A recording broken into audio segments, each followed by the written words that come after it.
दोस्तों की हाल है, सब ठीक ने। अच्छा भाईजान, अज एक बहुत ही जबरदस्त वीडियो लैके तुहाडे भरावां कोल हाज़र होए हैं। ये वीडियो उन्होंने दोस्तों वास्ते आ जिन्होंने दोस्तों का पेट जिहड़ा फुलिया होया है, पेट वधिया होया है और मोटापा है, उन्होंने वास्ते बहुत ही जबरदस्त अज नुस्खा तुहानूं दसांगे। सिर्फ दो चीज़ों का नुस्खा है, ज़्यादा लंबा चौड़ा नुस्खा नहीं।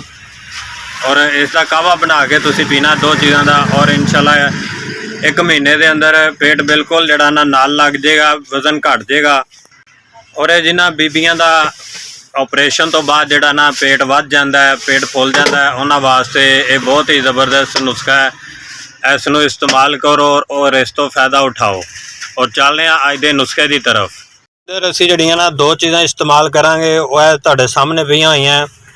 सब तो पहले सौंफ असीं इस्तेमाल करांगे, सौंफ। उस तो बाद दूसरा जीरा सफेद जिहड़ा ना असीं इस्तेमाल करांगे। इन्हां दा तरीका इस्तेमाल यह आ भी एक चम्मच जिहड़ा ना तुसीं सौंफ लैनी है और एक चम्मच जिहड़ा ना तुसीं सफेद जीरा लैना है।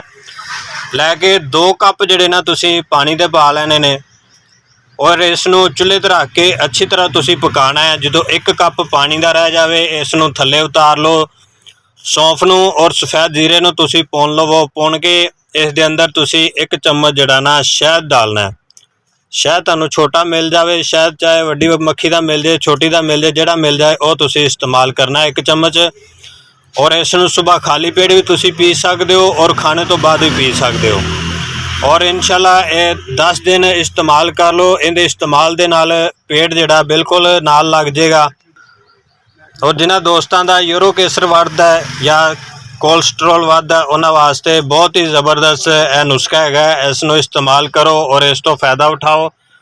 और एंड ते दोस्तों को दरखास्त होंदी है भी साडे चैनल नूं तुसीं सबसक्राइब कर लो, बैल आइकन नूं दबा दिओ ताकि आने वाली अच्छी तो अच्छी वीडियो तुहाडे कोल पहुँच सके।